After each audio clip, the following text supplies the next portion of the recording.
take your time, ease your way into heavy weightlifting. If not, you will be stiff like how I am, and girl, don't nobody got time for that. And yet, my friend said, keep going. Your body will get used to it. Not.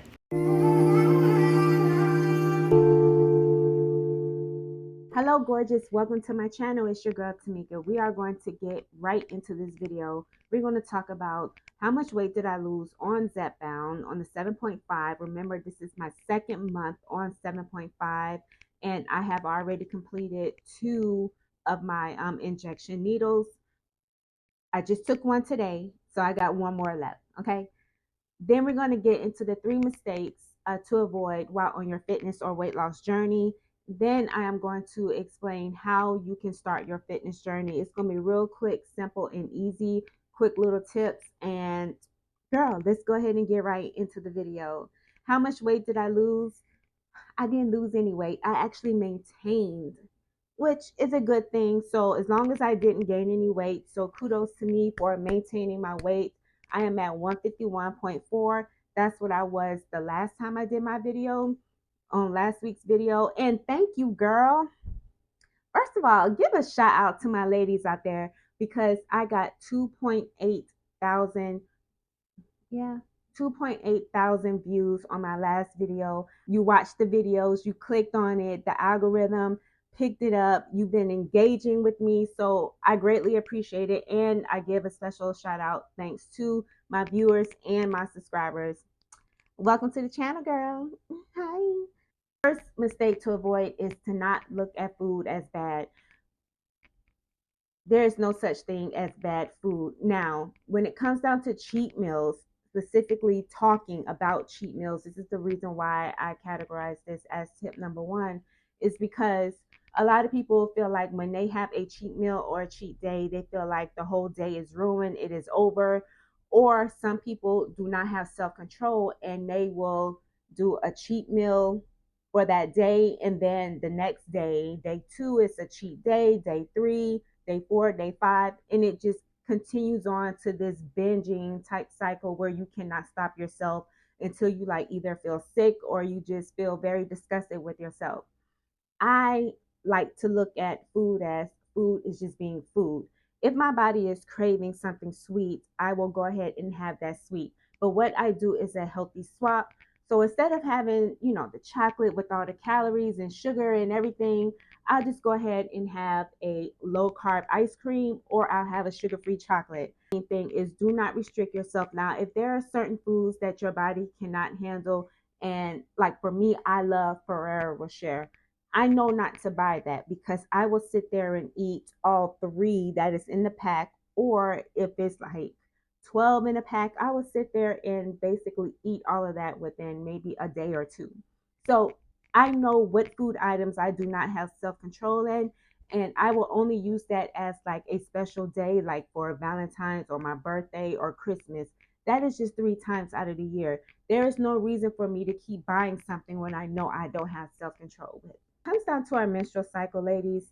Our body is our body wants more food. So therefore you should be eating in a calorie surplus. You're eating in a calorie surplus because your body needs it. A calorie surplus once a month for a day or 2 is not going to ruin your whole diet. Your body is expecting to do that. So therefore you need to give your body what it needs and then get back on track. You need to exercise for you and not anybody else.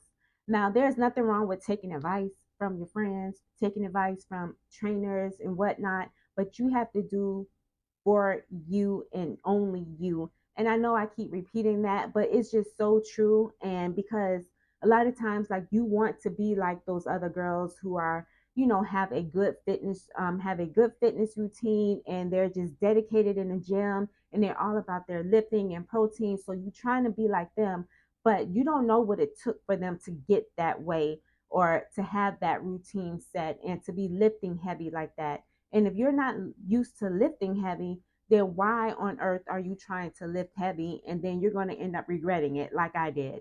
I lift heavy. I use my 7.5 plates on my barbell.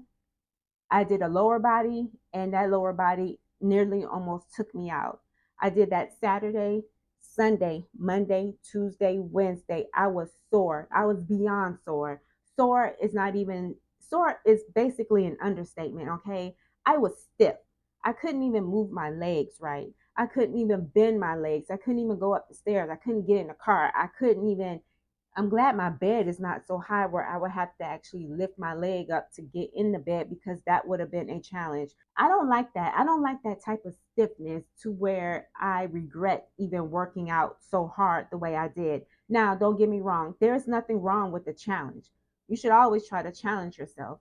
But what I should have did was stayed at a weight range where I felt comfortable with, but all I had to do was increase my reps. So that would be considered a progressive overload. So, like for people who don't have like a home gym, like, girl, I don't have a big home gym, but I'm gonna just give you an easy plan on how you can start and you can add on to it however you want. But great, 3 times a week and then have 2 active cardio days. Now, you're going to get your steps regardless. So, what you want to do is 7 to 10,000 steps daily if you can, but you're going to do 3 days of resistance training. If you choose to do four, then cool, you do four. If you want to do two, then just do two. All right. So you want to lift weights or do some type of resistance bands if you have any. I have a bunch of those, so that would be good for me to use. You're going to do your 2 active cardio days, so you can do a HIIT training, you can get on your treadmill, you can get on your bike, whichever thing, or just walk full 30 minutes. Okay. But you still want to get your steps in. That does not mean you only do 2,000 steps and then do your workout and then that's it. No, progressive overload, like I said earlier, you can pick out 8 workouts. Okay. Do 8 workouts and repeat them 3 times a week. By your next week, if you want to increase your weights, then do that. If not, then increase the amount of reps that you do. That way you can do that active progressive overload.